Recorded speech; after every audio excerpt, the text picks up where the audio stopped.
journals. Dati, di ba sa service business, ang ginagamit lang natin ay tinatawag natin general journal.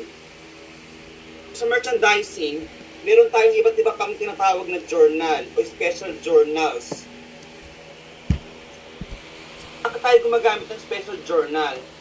Kasi may mga transaction na recurring o paulit-ulit. Kaya magiging inefficient na at impractical na ang gamitin lang yung general journal. Meron tayong 4 na special journal. Yung nandiyan. Una, yung sales journal. Saan ginagamit yung sales journal? Sale of merchandise on account. Ibig sabihin, pag nagbebenta ka ng merchandise mo, pero utang. Hindi pa nagbabayad si customer. Ngayon naman, pangalawa, cash receipts journal. Pag sinabi mong cash receipts, di ba tandaan nyo, resibo, tapos o receive, may nare-receive kang pera. Ibig sabihin may pumasok sa yung pera, kaya cash receipts. From all sources, hindi lang sa mga binibenta mo, kahit sa iba pang pwede pinagkukunan ng pera, basta pumasok sa'yo. Dito siya nilalagay. And then third, purchase journal or purchases journal. Ito naman kabalderan ng sales journal. Dahil dito, ikaw naman yung bumili ng utang mo. Ikaw yung may utang sa supplier mo o tinatawag mong mga pinagkakautangan mo o creditor. Hindi lang merchandise ang inutang na nakalagay dito. Nakalagay dyan, other items also purchased on account. Pag bumili ka ng equipment pero utang, dito rin yun. Pang-4, cash disbursement journal. Ibig sabihin, class ng disburse, naglabas. Ibig sabihin, naglabas ka ng pera sa business mo o nakalagay dyan, cash payment for various purposes. Then, maliban sa 4 na special journal na to, ginagamit pa rin yung general journal. Kasi may mga transactions that cannot be recorded in any of these special journals. May mga transaction doon na hindi pwedeng i-record doon. Mamaya makikita nyo yung may mga transactions na yon. O nakalagay dyan, class, all 5 journals are books of original entry. Dati, di ba, isa lang tinatawag natin book of original entry? Ngayon, 5 sila kabilang doon. Kung yung transaction daw, na-record mo sa special journal, in the journal, it is posted to the ledger and made part of the accounting books. Therefore, pag na-record mo na doon sa special journal, hindi mo na siya kailangang i-record sa general journal.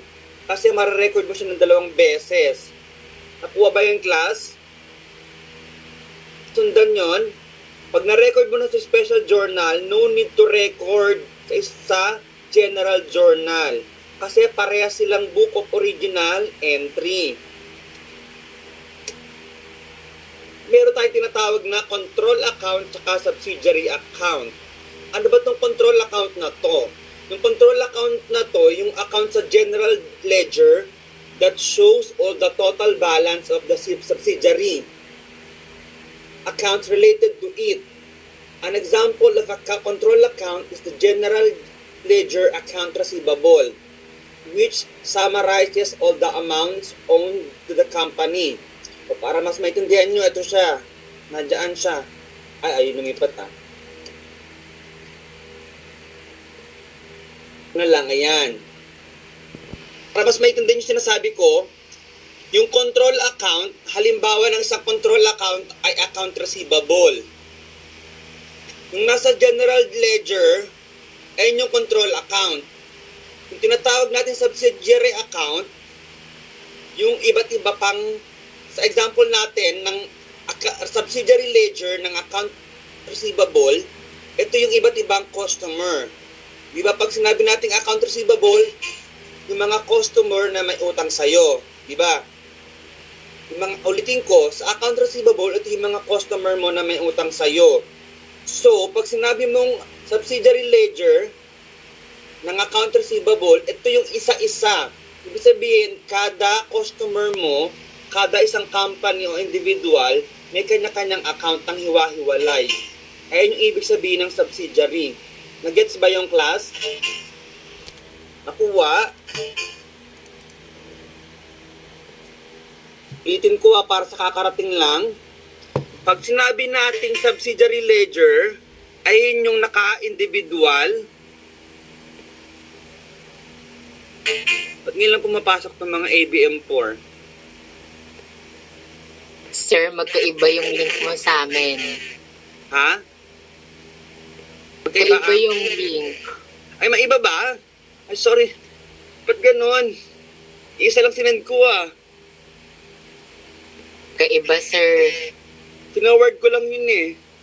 Sige, hayaan mo na nga. Kasi kahapon. Sorry na. Let's ulitin ko ulit ng ano. Nandun pa lang naman kami sa umpisa pa lang eh. Ulitin ko, meron tayong tinatawag na control account saka sa subsidiary account. Pag sinabi mong control account, nasa general ledger yun. Halimbawa, na control account, yung account receivable. And pag sinabi mo subsidiary account, ito yung hiwa-hiwalay. Kunyari dito, meron tayong iba't ibang subsidiary account related to account receivable. Naka-individualize lang sila, hiwa-hiwalay. Diba pag sinabi natin account receivable, ito yung mga customer na may utang sa'yo. Pag sinabi mo subsidiary account, nakahiwa-hiwalay lang sila. Timbawa, meron kang account receivable na dyan 20,000. Ang tanong, saan galing yung 20,000 mo? Di ba dati service business, kahit kaninong kliyente o customer, nilalagay lang natin sa account receivable. Pero dito, sa subsidiary, nakahiwa-hiwalay sila. Meron, tapos dapat naka-alphabetical sila. Sa example natin, ginawa na natin ABCD. Si customer A 2,000, si customer B 8,000, si customer C 4,000, and si customer D 6,000. 2 plus 8, 10. 10 plus 4, 14. 14 plus 6, 20. 20,000. Dapat yung total ng mga sa subsidiary account mo, kaparehas o equal lang nasa control account mo na account receivable. So, nasa account receivable natin na control account, 20,000. So, dapat yung total ng apat, 20,000 din. Nakuha ba yun?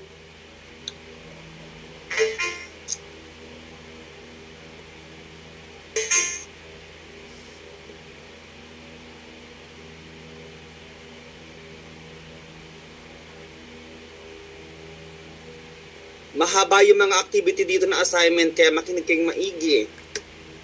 Then, hindi lang tayo sa account receivable may mga subsidiary.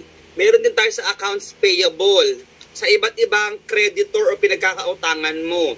Ganoon din sa iba pang asset tulad ng mga equipment, delivery equipment o store, o basta meron ka iba't ibang account.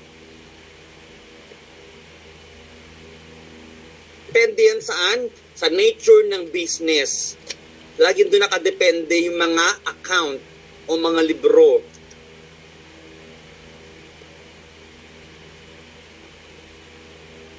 Ito yung halimbawa ng sales journal. Itong una nating special journal, sales journal. Ano sabi natin kanina? Ang sales journal para sa mga benta mong utang. Sino may utang? Si customer. Ayan yung date, invoice number, account debited. Pag sinabi mo account debited, kung sino yung umutang. Then PR, post reference. And yung pinaka-last, doon nilalagay yung amount. Kita nyo yung example niyan. Ito. Ito ang isang halimbawa ng sales journal. Kunyari may date ka. Ayan, nasa kaliwa. January 3. Noong January 3, sinong company bumili sa'yo o umutang sa'yo? Si Sanchez Corporation. Tapos may check dyan. Pag na-post na to class, tsaka lang siya sinacheckan na, hindi yan nilalagay ng check agad. Tapos magkano yung utang ni Sanchez? Yung binili niya, 2,550.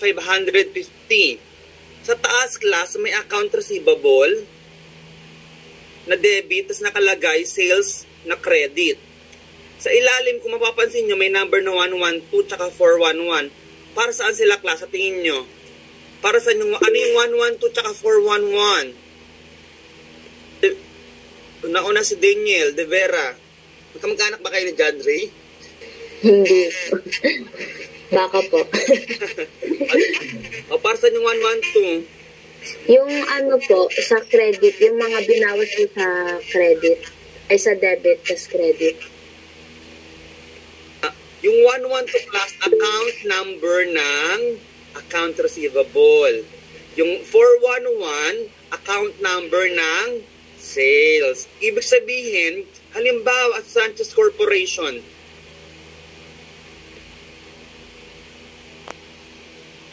mamaya na lang, meron palang illustration yan mamaya para mas madali. Ibig sabihin, ito yung account number nitong dalawang nasa taas. Ibig sabihin, kada transaction, ito yung affected na account ng receivable at account ng sales. Ulitin ko, hindi yan nilalagay agad yung check. Pagka post mo siya sa related account, tsaka lang siya at check, maglalagyan ng check mark.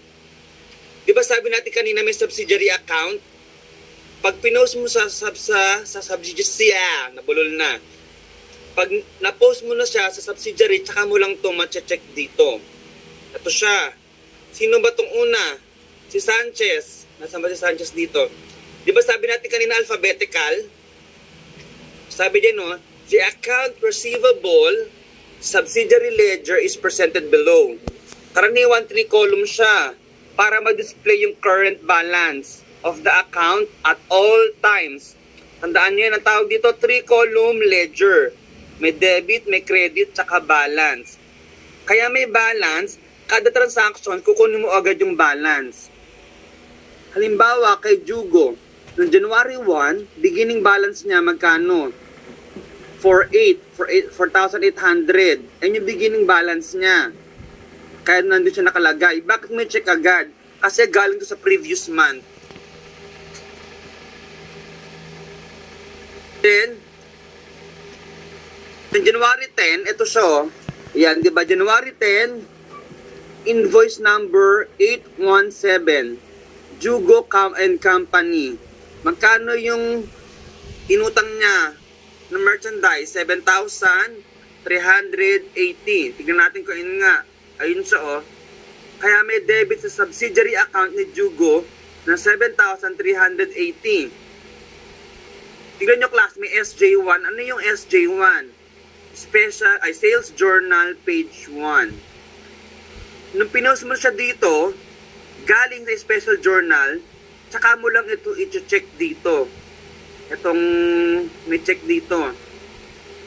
Then, yung balance mo na 4,800 plus January 10 na debit kay Jugo ay 12,180. Nasundan ba, class? Nasundan ba yon?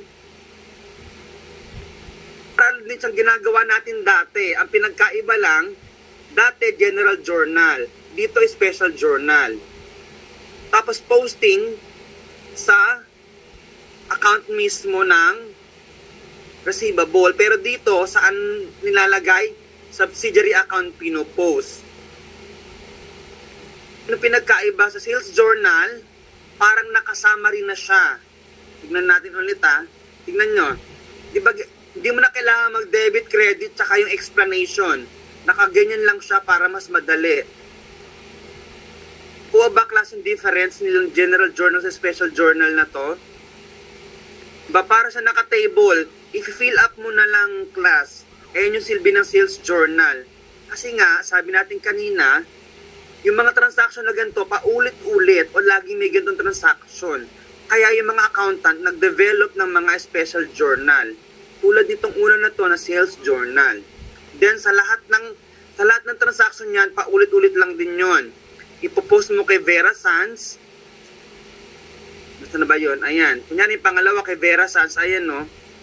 So, kay Vera, wala siyang beginning balance. Pero may dalawa siyang transaction. Ayan, no? No January 8 tsaka 25.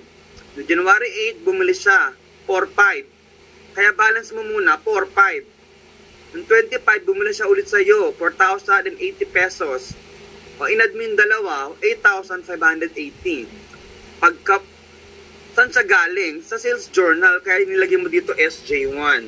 Pagka-post mo, tsaka mo checkan dito ng, ayan, sa PR posting reference. Saan ba yun? Ayun. Vera and Sons pala.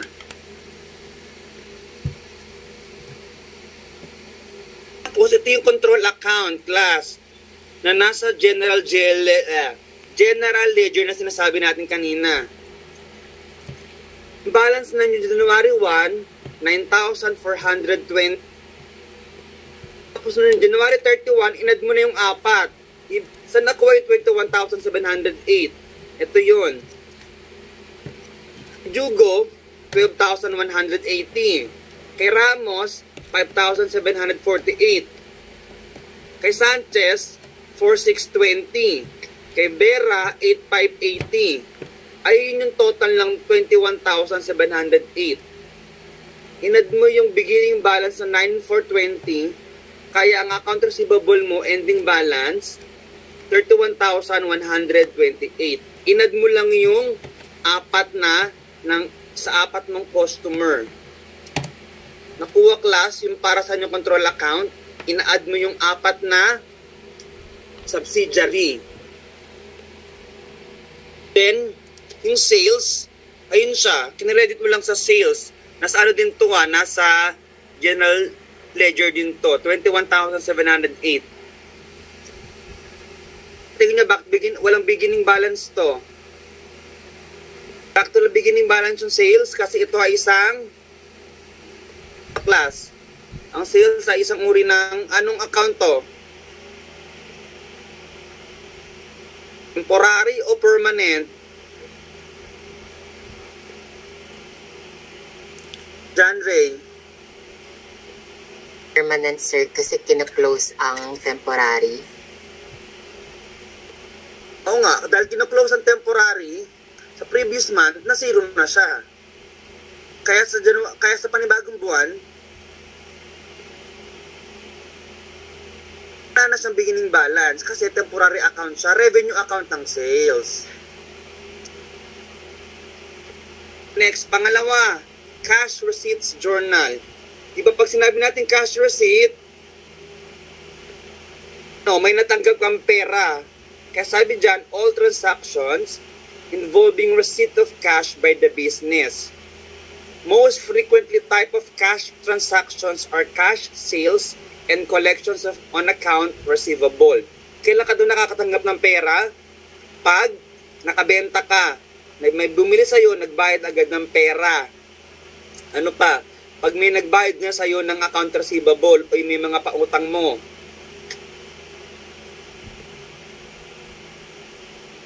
Sabi din dyan, many other types of transaction may result in the receipt of cash by the business. Therefore, separate credit columns appear for those items. May tinatawag din tayong sundry account credit column. Para sa mga miscellaneous account na hindi laging nangyayari. Para mag-gets nyo, ito na siya.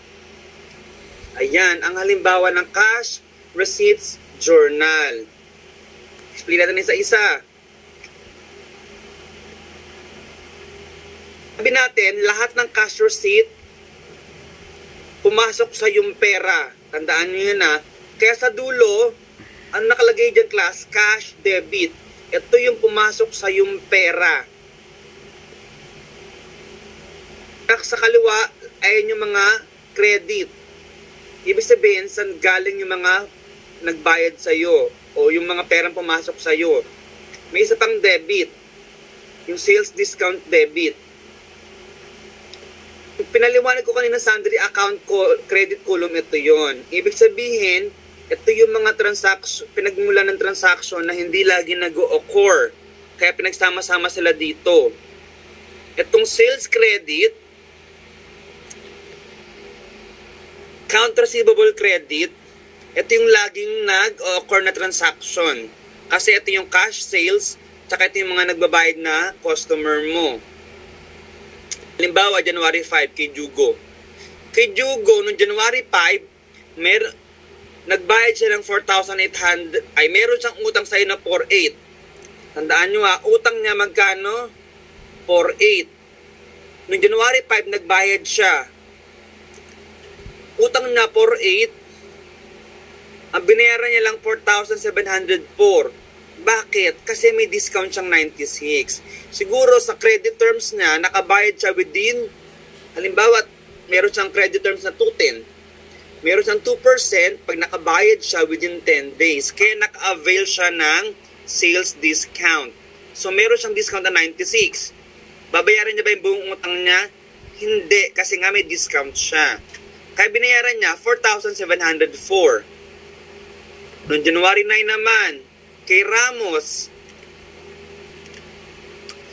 si Ramos Company, ang utang niya 2,550. Binayaran niya ba ito ng buo? Hindi. Kasi naka-avail din siya ng discount na 51 pesos. So magkano lang binayaran niya? Ayun yung nasa cash debit na 2,499. Pero noong January 12 si Sanchez, hindi naka-avail ng discount. Ang utang niya 2,070, ang binayaran niya rin 2,070.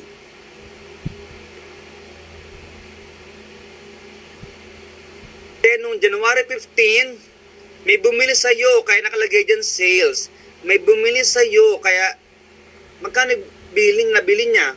4,985. Cash sales yun.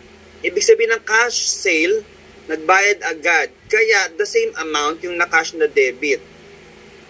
Gets ba, class? Kung paano ginagamit ng cash receipt journal? I-fill up mo lang yung table. Nakita nyo, di ba? Magkano ang utang niya, magkano yung discount, magkano yung binayad. Ganun lang siya. Napadali ang buhay. Wala ka ng debit, credit, at computation kasi andyan na siya. O yung third line. Ano pa? Yung purchase, returns, and allowances. Di ba naka-ano siya? Naka-sundry. Bakit hindi naman siya lagi nangyayari? Kailan nangyari to? Nagbenta ka pero hindi pala. Pag sinabi yung purchase, ikaw bumili. Pero binalik sa'yo. Ikaw pa, mali, baliktad. Ikaw pala nagbalik. Bumili ka pero binalik mo yung item na binili mo. Dahil nagsuoli ka, binalik sa'yo yung pera. O, diba? Kaya, meron kang debit na cash na 72 and kineredit mo yung purchase returns kasi nga nagsaoli ka sa supplier mo o binilhan mo. Dito, nung pinost mo siya, ito yung account number niya. Nung purchase returns 512. Nung 25 naman, si Jugo, utang niya 7,050. Ganun din. Nagka-discount siya ng 141. Kaya bawas na yung binayaran niya. Nung 27 naman, ng January, merong may utang sa'yo. Notes payable.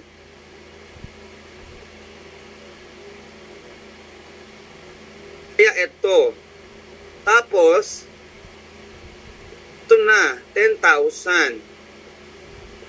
Di pala dapat notes payable to, dapat notes receivable to. Mali ito, dapat notes receivable. Kasi pag notes payable, ikaw may utang. Either, ikaw yung umutang. Pero hindi, ano to class? Tama, notes receivable to, hindi to notes payable. Then sales, nagbenta ka ulit ng 13,467. Tapos ayun, and then yung nakuha pera. Then nakatotal siya. Kailangan mo siyang itotal. Yung cash na nakuha mo, 54,715. Anong account number ng cash? 111. Anong account number ng sales discount? 413. Account number ng account receivable? 112. Account number ng sales? 411. Sa sundry, kaya siya nakacheck yan kasi nga, pinopost mo siya sa iba't ibang account. Sa tulad ng purchase return, 512. Notes payable, 212. Next. Ano naman siya pinopost? Ang sabi dyan, di ba ito cash receipt? Siyempre, pinopost mo dyan isa-isa. The individual amounts in the account receivable credit column are posted immediately after journalizing to the subsidiary ledger in order to keep the customer's balances current.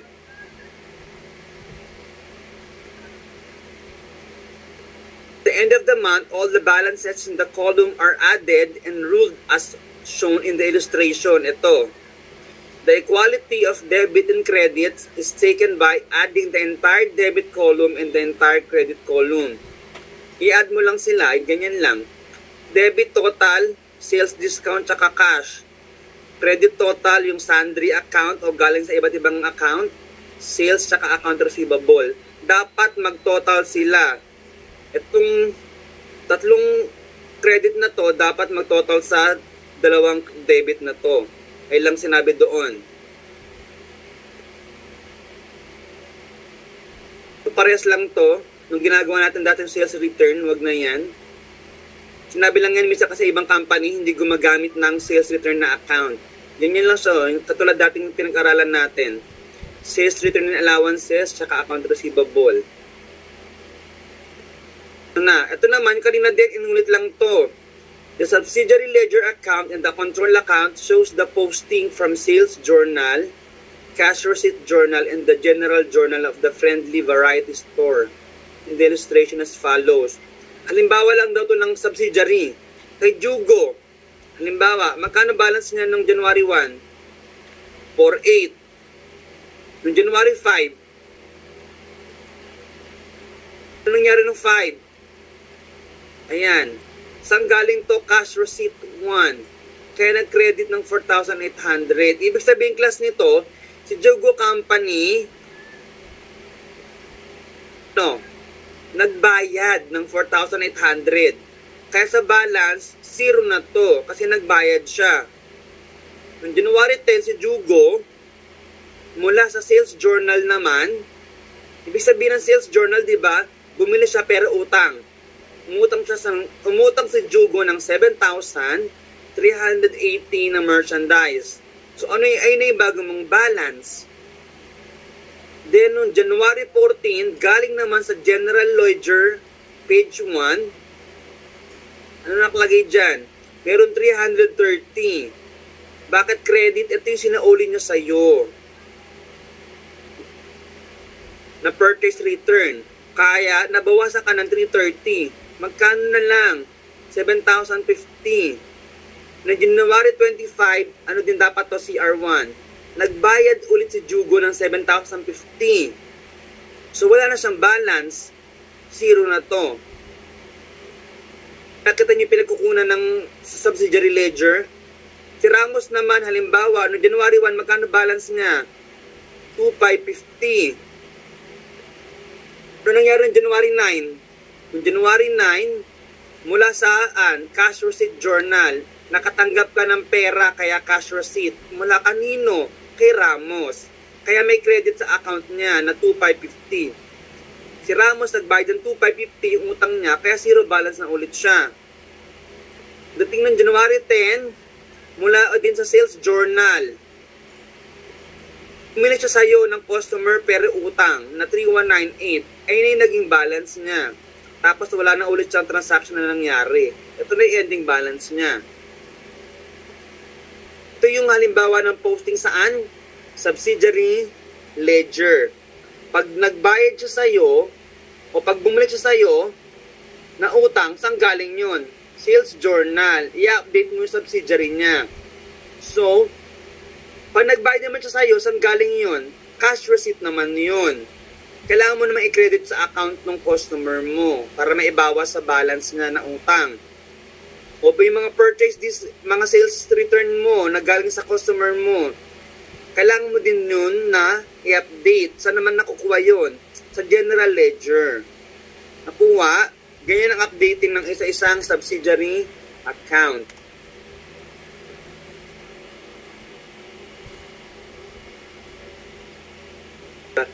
Sa control account naman natin, sa general ledger, halimbawa sa control account, account receivable, Ito yung number nyo, 112.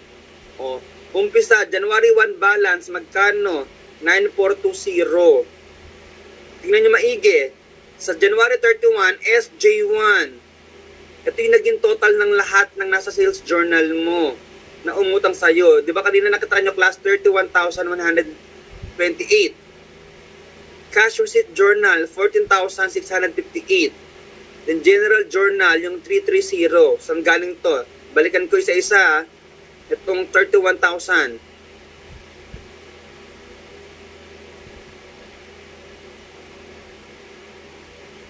Ano ba yun?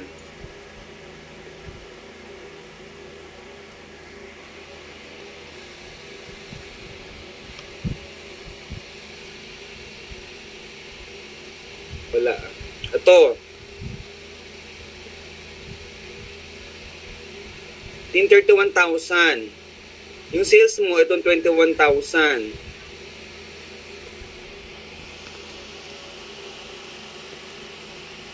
Ito sure, no, di ba? Ito yung naging kanina total na 31,000.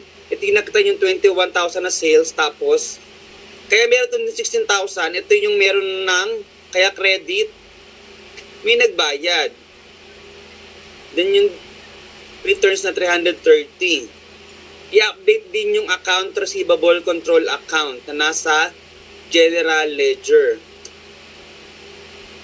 Dating naman sa schedule of account receivable, listahan lang siya. Ganyan lang siya. Friendly Variety Store, schedule of account receivable.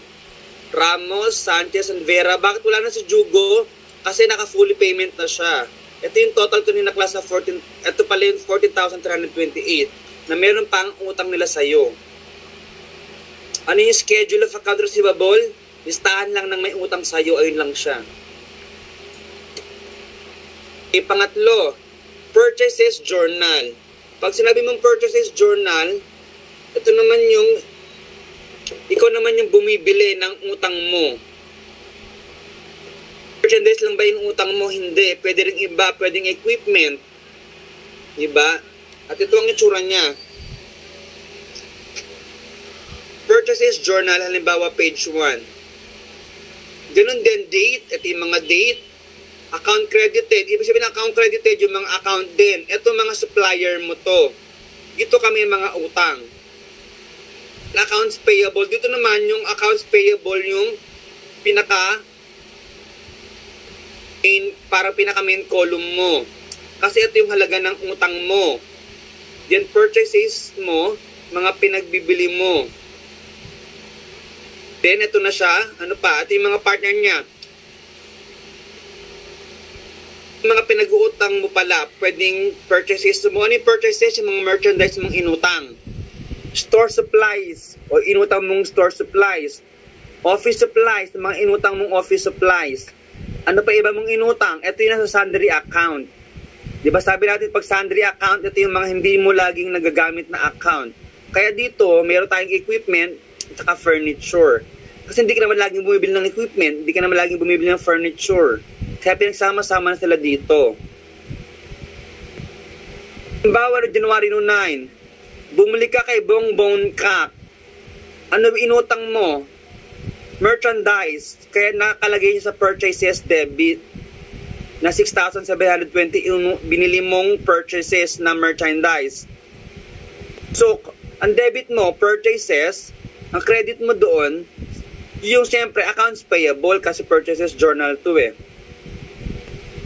January 3, bumili ka naman o umutang ka kay Evalia Supply. Ano inutang mo? Equipment. Magkano yung equipment? 4,950. O kaya may ditong na 4,950 sa accounts payable credit column. Kay Malyari, bumili ka din ng merchandise mo. 6,480. 6,480 din sa credit mo, syempre na accounts payable. Evalia ulit. Ang nangyari kay Evalia, ayan. Bumili ka naman ng store supplies at saka ng office supplies. O tinotal mo lang sila kaya ka nagkaroon ng 210. Kay Manggalo naman, bumili ka ng merchandise na 2,880 at saka store na 51. Ang total nun yung 2,931. Then kay Punsala naman, bumili ka ng furniture noong January 29. Ito, 7,200. And din yung utang mo sa kanya. The same, ito total mo sila. Accounts payable, yung total niya 28,491. Ito yung account number niya 211. Doon mo siya pinopost. O yung control mo na accounts payable 211. Purchases debit, lahat ng binili mong merchandise. 511 siya. Store supplies, account number niya 115. Office supplies, account number niya 116. So, sa sundry, siyempre check lang din nakalagay kasi nga magkahiwalay sila ng account na pinagkuwanan. Equipment 121, furniture 122. And then, dapat yung credit mo total lang lahat ng total ng debit. Halimbawa, yung purchase is na 16,000, 65, 96, tsaka 12,000 mahigit. Ang total niyan dapat